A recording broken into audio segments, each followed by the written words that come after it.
Hello friend, in this video we are going to discuss what is an entity framework is and we can implement the in .NET 8 project. This is a continuation of part 1. So if you are new in this video, so please check part 1 before proceeding. I'll give you part 1 link in I button and description too. In this video we are going to implement entity framework for first approach. So before proceeding, let's discuss what is an entity framework.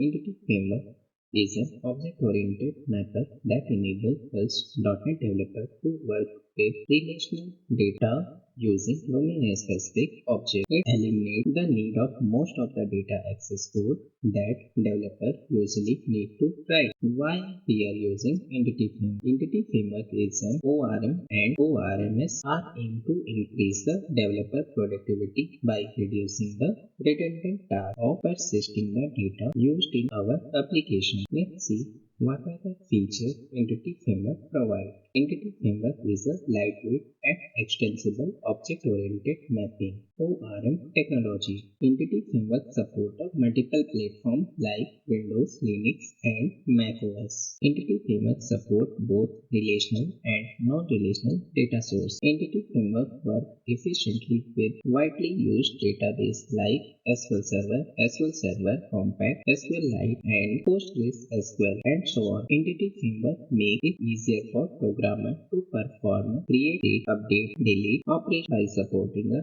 database. It also makes it easier for developers to perform unit testing by keeping a memory table. Entity Framework Development Approach. Basically, Entity Framework provides three types of approach. First approach is code first approach. It enables us to create a model and relation using the classes, then create the database from these classes. It enables us to work with the entity framework in an object-oriented manner. In this approach, you can use empty database and add tables too. Model first approach. This is a second approach entity framework provides. In this approach, model classes and their relation are created first. Using the ORM designer and the physical database will be generated using this model first approach means we create a diagram of the entity and relation that will be converted automatically into the code model. Database first approach. This is the last approach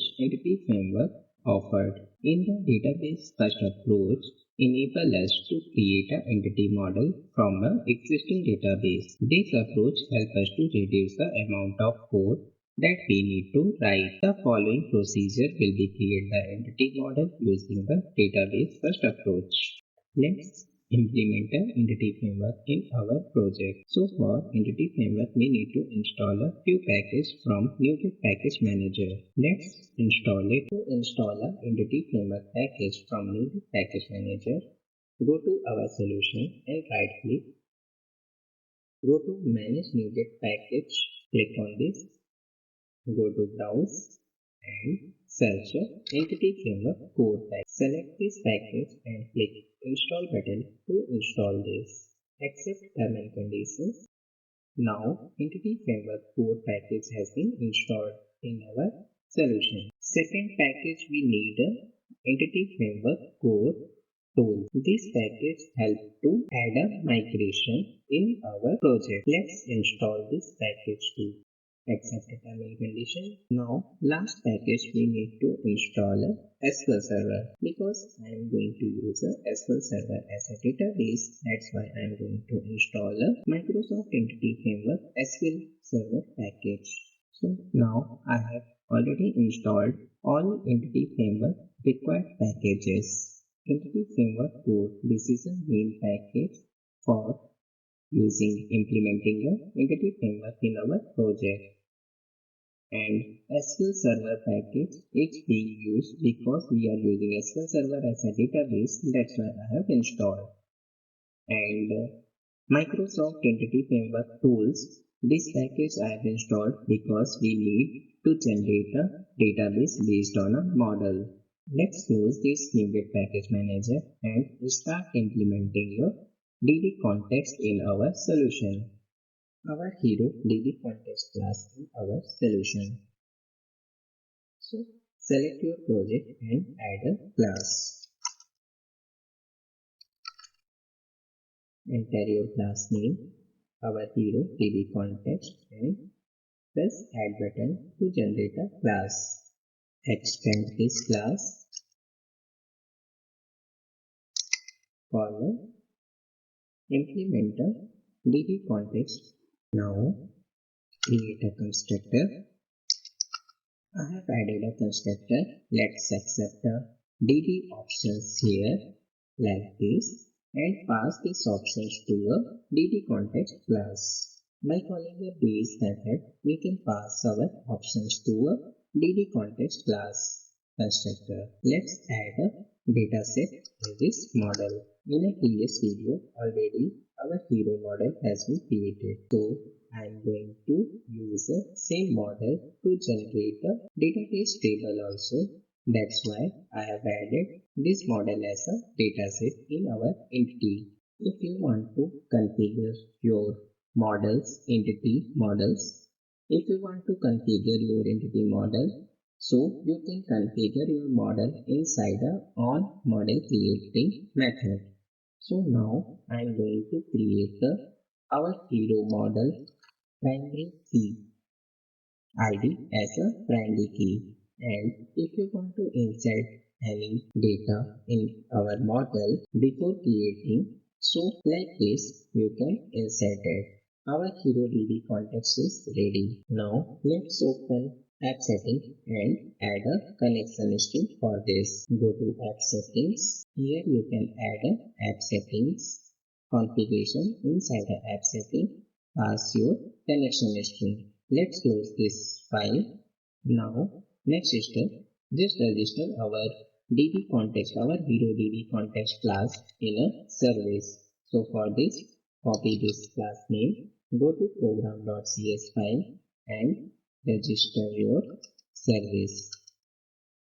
Call builder.service dot add DB context angle bracket, provide your class name. Inside this you can pass options dot use SQL Server as a database. Inside this pass a connection string. So I have created one more variable connection string. In this connection string we are calling a builder method of configuration.get connection string. So it will provide a connection string object. So inside this connection string we have our DB connection string. In this name our hero connection string. So just I am getting this information from a appsetting.json file. So just pass this connection string to our SQL Server database. Now let's add a migration. For adding a migration, go to tools and then go to NuGet package manager and open a console window. Here you can write a add migration and provide a migration name. Add migration we need to call to generate a migration for this model. And this is the name of our migration. Let's press enter to generate a migration. So now my migration file is generated. So migration file always have a up and down method. In this up method, it contains all the database related table information, and if you remove anything, that down method it contains that information. So because this is a new database we are going to create, so in a down method it just dropping the table if it's there. So now our migration also is ready. So let's create the database, generate a database by calling the update database command. Here we are getting an error. To fix this error, go to solution explorer and double click on your solution. Here we have one setting, invariant globalization. By default it's true, so just set true to false, so it will fix our issue. save these changes and again go to package manager console and run this command update database and press enter. So now database has been created successfully. You can verify your database. Just open a SQL Server and verify your database. So this is my SQL Server. Click on refresh. So this is my database. It contains two tables because in our entity we have only one model. That's why it's created only one table. If you have more than one, so accordingly it will generate more than one table also. So and by default it's created a entity framework migration history table. So in this entity framework history table, it just contains all the migration history. So in our project we have only one migration, that's why it's showing a one entry in this table. If you have more than one, it will show accordingly. Now let's work on our service file. Currently we are storing all heroes information inside the in-memory object. We are storing all the information. Now let's replace this in-memory to entity framework. So here our hero service constructor, inside this we are just injecting our hero DB context DB and storing this DB context information in a local variable. So private read only our hero DB context object I have created. In this object we are just assigning this. So now let's use this DB context in our get all hero method. So return column underscore DB dot our model name heroes, our heroes dot toList asynchronous. So we are fetching our hero list asynchronously. So because we are using fetching the detail asynchronously, because we are fetching all detail asynchronously, that's why we need to add a await method in front of this. Await. So in a method just add a async, and instead of returning a normal object, just return as a task. So add a task. Inside the task you pass your object. So here I am returning all hero list, but in this method we have one parameter also. Let's implement these two.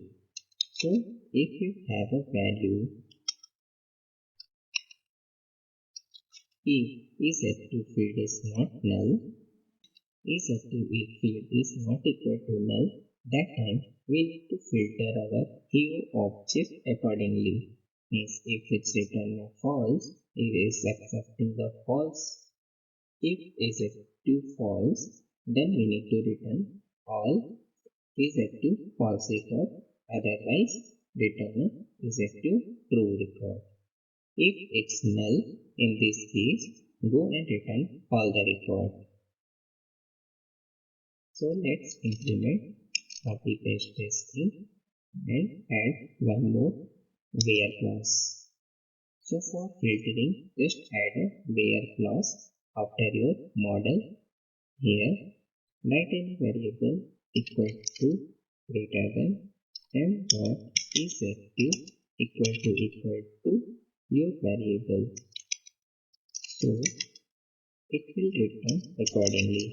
If user sending isActive as a false, in this case we are searching all false record and we are returning all heroes who have isActive field equal to false. If user return as a null, in this case we are returning all hero list no matter it's a false or true. Let's implement same thing in a second method, get hero by id. So instead of our list hero, call this underscore db dot our hero and then call first.default method call asynchronously. So it will fetch our hero detail asynchronously. So we need to add a await in front of this. Let's add a await. Async is added. Instead of returning a normal object, return a task. Let's update other method too. So in our add our hero method, we are getting a hero object. It contains first name, last name and is active field. So based on this, I created a new object. After that, we are assigning this object. We are adding this object in our hero entity model. Once it's done, after that, we are calling a save change asynchronously to update this change, means this hero detail in our database. So because we are inserting a new entry, so it will return a index primary key for this object. So result, it contains always greater than equal to 0. In update case also, in update hero, first of all we are fetching the data. We are just checking means this entry is exist or not. Means this based on this ID, we are just filtering out our database. We are just trying to find our hero. We are getting a hero object from database. If object is there, means ID is valid. In this case, we are updating the hero object and then calling the save change asynchronous method again to update this change in a database. So in an update, in this case, always it will return a 1. So again, here we are checking if result is greater than equal to 0. In this case, means update operation has been completed. So in this case, we are returning the hero object back. In a delete case, again we are filtering, fetching a hero object. If hero object is present in a database, in this case we are removing this object and calling the save change asynchronous method to reflect in a database. So now our service file is ready. Interface is showing an error because here we have updated this return type. Previously we are returning as a list of objects, but now we are instead of list we are returning the task. So let's update this change in an interface also. In interface file, in a method declaration, now we have added a task in return type. We are now returning as a task. So if you check the service file, now our error is resolved. Now let's open a controller, our hero controller, and here also just implement a async await. The controller also I have added a async keyword, and instead of returning the action result, we are now returning as a task result. And when we are calling a service method, so in front of this method we are added a await keyword. This entity framework implementation is completed. Let's run our app and add few heroes in our database. Let's do it. We are getting this error because we missed one thing. While registering our DB context in a service, I forget to add a scope. So here is telling just add a scope as a singleton. So let's do it.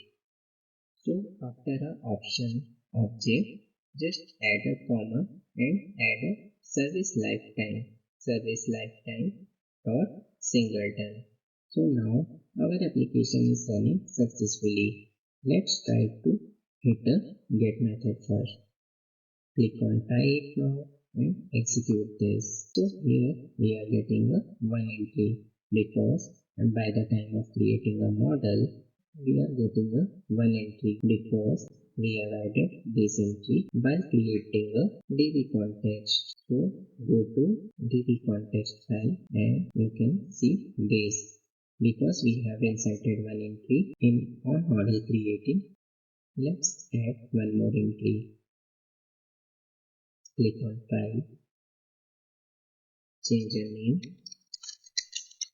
and click Sahu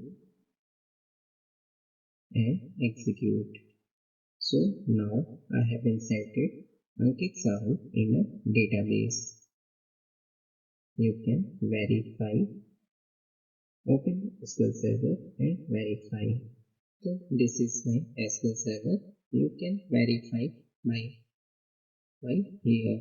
So just now I have added one more entry. Name is Ankit, last name is Sahu and is active as a 1. Let's hit the get API now and see that it is there or not. So now instead of one entry, now it's returning the 2 entries. Let's update my second entry. Just copy this object, go to put method, try it out, update this and change this is active to false and provide a ID to and send a request. Execute this. So now I have added my second entry. Let's verify by calling a get API. So get API, click on execute. So here we have a first entry and second entry. We have updated is active equal to false. If you want to filter, you can filter out by using this parameter, is active parameter. Return sending. If you want test is active true entry, then it will return all the is active true entries. If you change true to false and execute, so now it's returning the all is active false entries. That's it in this video.